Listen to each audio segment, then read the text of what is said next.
As you might know, my time here on the Ohio Farm Bureau podcast is winding down, but we have a succession plan in place. Ryan Matthews, my replacement, will be the host of this podcast moving forward. And that succession plan looks a lot like a farm succession plan might look. That's at least according to Ryan Conklin with Wright and Moore. He put a twist on this podcast and he asked me some of the questions about some of the things I'm doing to help Ryan get into my current role and to help me get into my future role, replacing Dale Mignot at the Ohio AgNet. He says that the way that I'm doing things on both sides look very familiar to him as far as the way things are done in a farm family succession plan as well. Find out what those guiding principles are and how they relate to what you might be doing with your family on this Ohio Farm Bureau podcast coming up after this. No matter what generation farmer you are, the next one is always the most important. The Ohio Soybean Council is focused on the future of your operation. It's not just a checkoff contribution. It's an investment you can count on for your farm, your bottom line, and your future. Ohio Soybean Council. Invested in your future. At Ag Credit, our loan officers take the time to understand each operation, its needs, and offer the unique financing solutions it deserves. Whether your needs include financing for equipment, livestock, inputs, farm improvements, real estate, or your home, we've got you covered. With a company vision to inspire growth in agriculture and our rural communities, our team members aren't just lenders. They take an active role in their community and are advocates for agriculture. To apply online or find the location nearest you, visit us at agcredit.net. Ag Credit, committed to agriculture, committed to you. This is the Ohio Farm Bureau podcast. One of my last as we wrap up my hosting duties here and turn it over to Ryan Matthews in a couple of weeks. Ryan Conklin joins us now with Wright and Moore. He's an attorney and he has been a regular guest on the podcast. And this is the last time he and I are chatting on the Ohio Farm Bureau podcast. But Ryan, good to see you. Great to see you again, Ty. And yeah, really excited for this final shot at glory for you and I on the podcast. I'm looking forward to what's next as well. And that's kind of what we're talking about here. And you and I have talked about succession plans for years. And it's really important for farm families to continue the farm and honor the legacy of those previous generations. And so they're not exclusive, though, to farm families and not exclusive to agriculture. Succession plans are used in just about every industry you can think of and every family business, hopefully used in every family business you can think of. And I've actually I've thought about this a little bit because I'm bringing on Ryan Matthews, my replacement at Farm Bureau, and I'm replacing Dale Mignot when he retires at the end of the year at Ohio AgNet. And so I've got a succession plan on both sides of my career right now. And you know, there are some challenges, but I think that there are also some major correlations between what I'm going through now and what you went through just a couple of years ago there at Wright and Moore. Of course, of course. Yeah, drew on my own experience there with Robert and Kelly significantly working with them for a number of years. And I know, Ty, you got to work with your predecessor and Dale for a number of years as well. And then tangentially being around Joe Corneli there for a while too. And it's amazing, you know, those lessons that you pick up from them along the way that you don't really think a whole lot about at the time, but years later when you're in the position you're in now, you find yourself drawing on those more. And I was curious, Ty, if there were any lessons from Joe and entering that position for you, or lessons that you picked up from Dale that you're now drawing on to say, hey, gosh, this is really helping me now. Yeah, and you don't think about it as it's happening, right? I've been here for almost 7 years now, and you just kind of you do your thing, and then all of a sudden you look back, and I saw Joe at the Ohio State Fair, and he actually said, you know, what you're doing now is completely different from what I did, even though it's the same position. And I think that's because he told me to, and what I'm telling Ryan to do, make it your own. You know, it may be the same role, you may have the same title, but the way you do things and the way you complete your business at the end of the day is going to be a lot different. And I hope better than Yeah. what I did. I want Ryan to improve this role and improve himself in the process. And so that's one thing as I've talked to him that I kind of hear Joe in the back of my head saying, do this Ty's way. Don't do this Joe's way. Joe's been doing this for 20 years. It's time for a fresh perspective, a fresh look, a fresh forward think perspective about what you do. And Ryan's going to do that. He already has. Mhm. He's done some things where he's put Ryan's stamp on it. It looks completely different than what I did it, but I really appreciate that.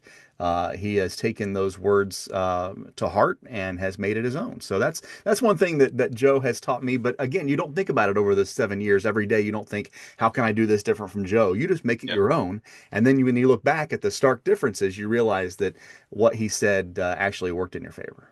Yeah, yeah. I should have had you do your best Joe Corneli voice impression there, Ty. That voice in your head is recreated as only Joe could say it. But that, I'll spare you from that there.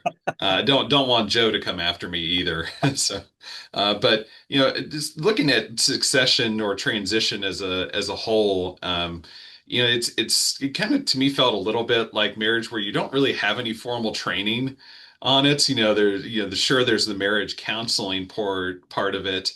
But really, it is something that you have to rely on some level of intuition and some level of guidance for your norms or your belief system.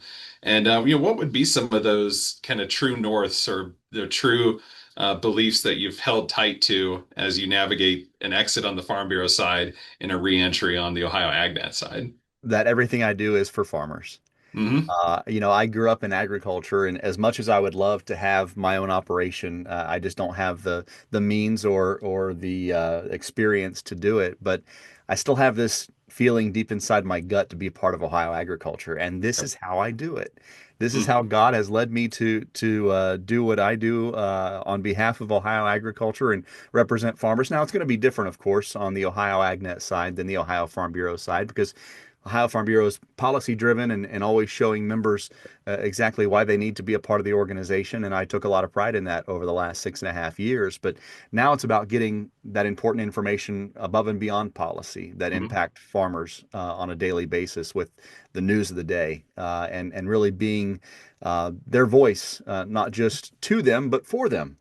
With the news and Grandpa always said farmers make the news when they're not making it, and boy is Mhm. that never been more true than it is now with everything happening that is railing against farmers. And so, for me to be able to tell that story still for farmers and on their behalf is something I take a lot of pride in, and something that will continue to be my true north as I move forward to this new career.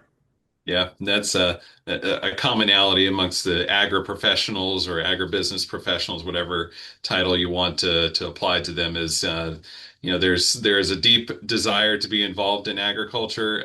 Maybe someday we can start People Problems Farms LLC and get those operations rolling. But, for now, we're sticking to our day jobs and really trying to provide that help to farmers. And now, I'm thinking about what's next for me, and I know Dale wants me to make it my own. And so, since you've had that experience, I know that I have a ton of ideas that I just want to run with, and I just want to see how they work. Mhm. Uh, how did you temper yourself from making all the changes you wanted to make?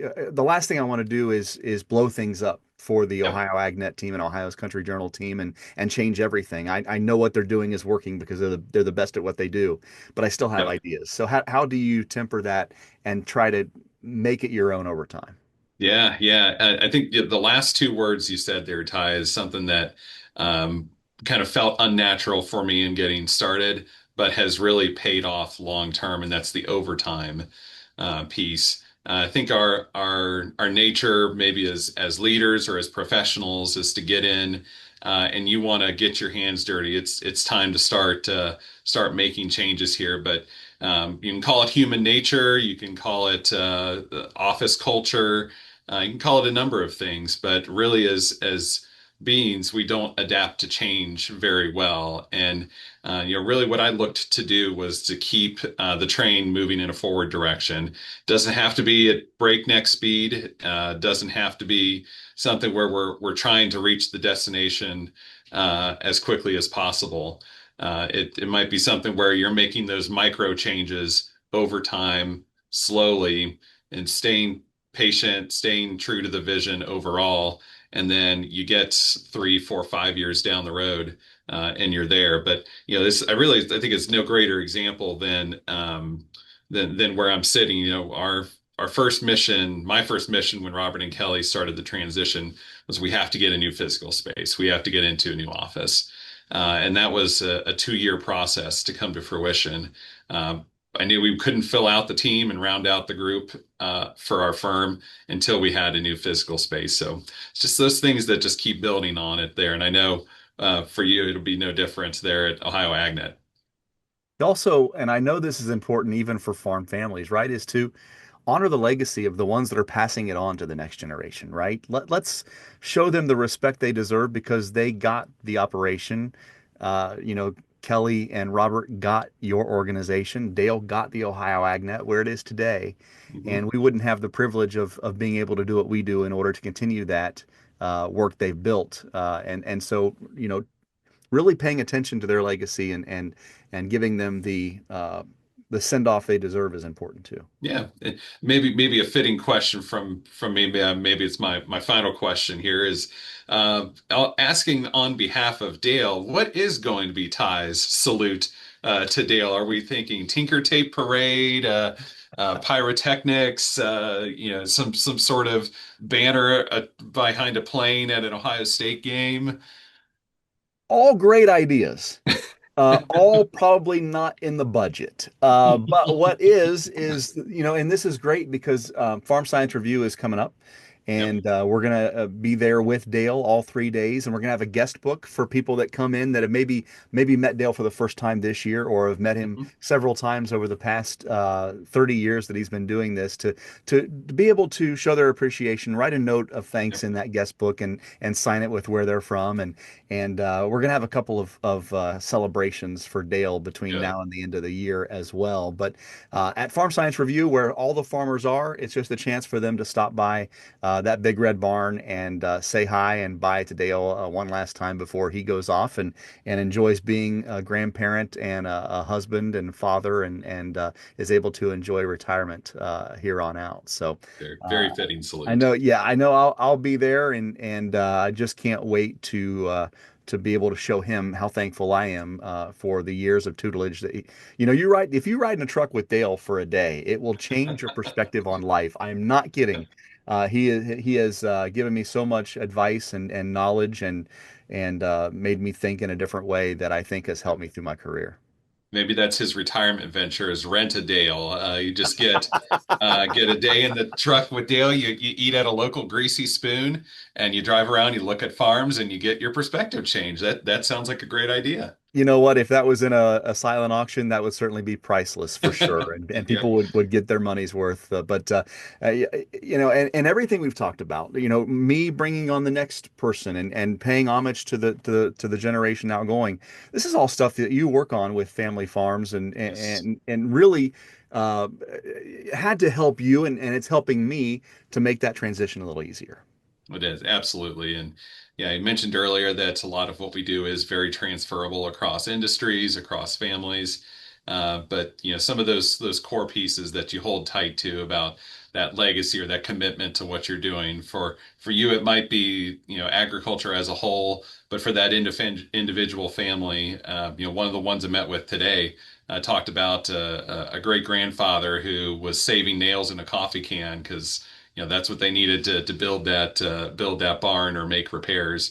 That's the legacy or that's the group that you hold on to when you're going through hard times or when you're staying up late or getting up early. Those moments are what you cling to. I really appreciate all these years of working with you and what you've been able. We've talked about what Dale has done and what I hope to do for Ohio agriculture, but what you and your team do every day to make sure farm families succeed long into the future is so invaluable. And it's great to be able to get the message of what you and your team do to our members at Ohio Farm Bureau. And I really appreciate not just our conversations, but the Mhm. friendship we've been able to curate over these years. And really always great to visit with you. Thank you.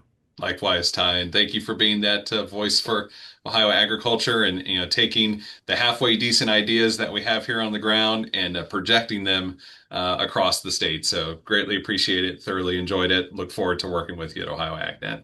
Ryan Conklin, attorney with Wright and Moore on the Ohio Farm Bureau podcast. Thanks again. Find previous podcasts at ohiofarmbureau.org and search podcasts.